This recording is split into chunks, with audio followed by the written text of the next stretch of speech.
If you haven't played Dead by Daylight yet, you gotta give this game a try.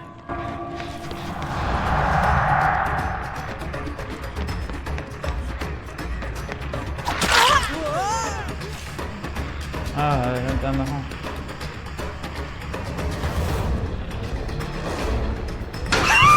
Found you.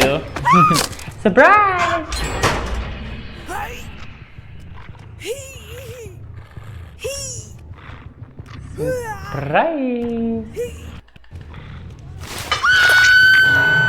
We'll find Rick Grimes. Here it is. Check it out. Rick and Michonne. Here's Daryl. Trapper. Yeah, they got a whole level for it. That's cool. The prison, hospital.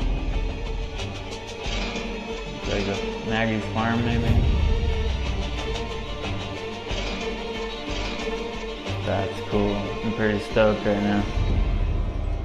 Dead by Daylight, The Walking Dead. What's up, survivors and slashers? Welcome back to Corey Games. Today we're diving into the twisted world of Dead by Daylight, the ultimate multiplayer horror experience. And trust me, the new Walking Dead update, it's a game changer. Let's get into it. Dead by Daylight is a 4v1 asymmetrical horror game where one player becomes the killer and the other 4 try to survive. You've got iconic killers like Michael Myers, Ghostface, and now The Walking Dead's very own legends. Survivors must repair generators, avoid getting hooked, and escape before the killer wipes the floor with them. When you first start playing this game as a survivor, it can take a little bit of getting used to try to figure out where to go, what to do, how the maps are laid out, stuff like that, especially when there's a killer lurking around every corner and hunting you the entire time. It can be pretty overwhelming and intimidating to start, but still a lot of fun. My first few games, I had no clue what I was doing other than I needed to try to find a generator, repair it, and if I got enough generators repaired, I could eventually get to the exit gate, open it up, and escape the map and survive. Now, while this seems like a pretty straightforward concept, it's a lot harder than it actually sounds because there's a serial killer hunting you every second of the way. If I had to give a good tip to beginners, it'd be to try to follow your teammates to start out. If it's your first game or two, maybe you can kind of see what they're doing, follow them around. They might know the map a little better than you, where to go, what to do, stuff like that. And then if the killer shows up, at least you just have to be faster than your fellow survivor in order to get away. I'd say it probably took me about 3 or 4 games before I really kind of got the hang of things, got into the flow, and then started playing with all the perks and different stuff you can add on to your character to make them better at trying to survive and not dying due to the serial killer. Is Rick Grimes again? Oh, Rick. So if you're thinking about giving this game a try and you play the first game and you're not really feeling it, it seems too hard, then just stick with it, give it a little time, it'll really grow on you, trust me. And if you figure out maybe being a survivor just isn't for you, then switch it up and try playing as the killer. This is where the true fun of the game actually begins, because it's one thing to be a survivor, repair generators, and try to escape. It's another thing to play as the killer and hunt everyone down. It is so much fun, and maybe there's something wrong with me. Oh, maybe this isn't Rick. This is somebody else. He's just a little fishy.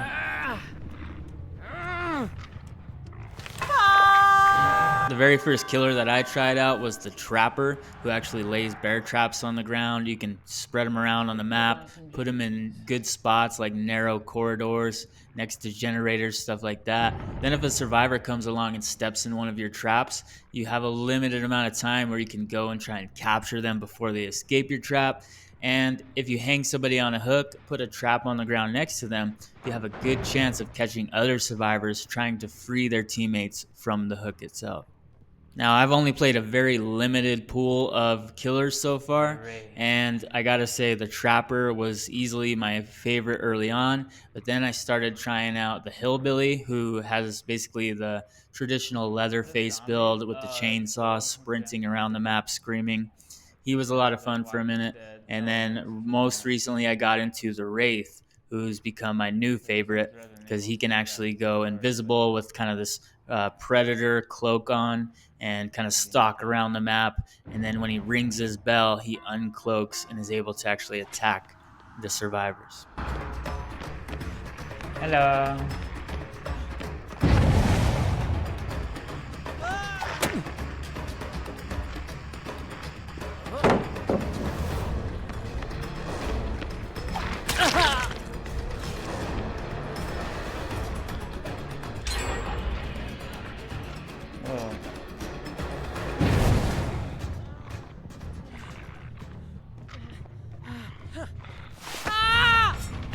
Hey. Surprise. Surprise.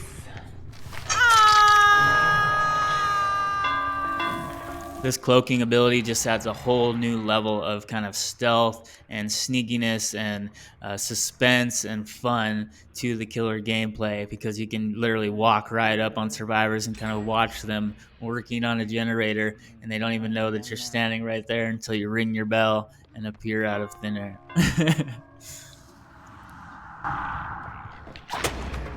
Come here, Michonne.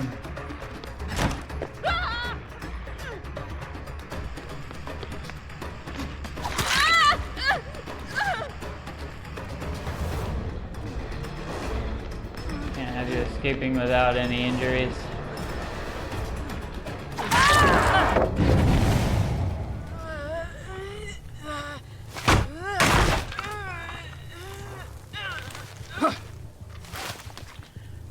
Find somewhere to put you.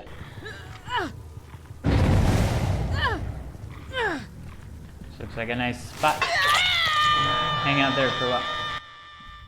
Now, there's a handful of free killers that you can play, and there's also a bunch of paid licensed killers that you can play. These are basically any of your popular killers from media, like Mike Myers, Freddy Krueger, Ghostface, stuff like that. My recommendation is to try out all the free ones to start, figure out if there's one that really fits with your play style and what you want to do, and maybe later on consider purchasing one of the licensed killers if you're not feeling any of the free choices.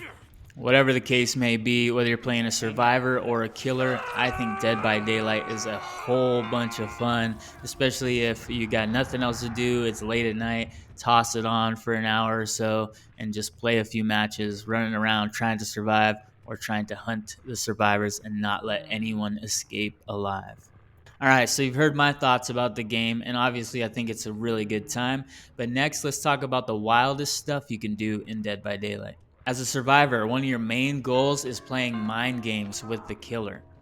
Looping around pallets, faking vaults, and juking like a ghost, this is where skill meets chaos. Believe me, it's pretty challenging to run from the killer as a survivor, but if you can get the hang of it and start learning to kind of juke and dodge, run around pallets, jump over things, jump back through the windows, then you can really get into a flow of kind of evading and escaping from the killer and learning the tricks and how to get away and how to hide yourself so they don't catch you.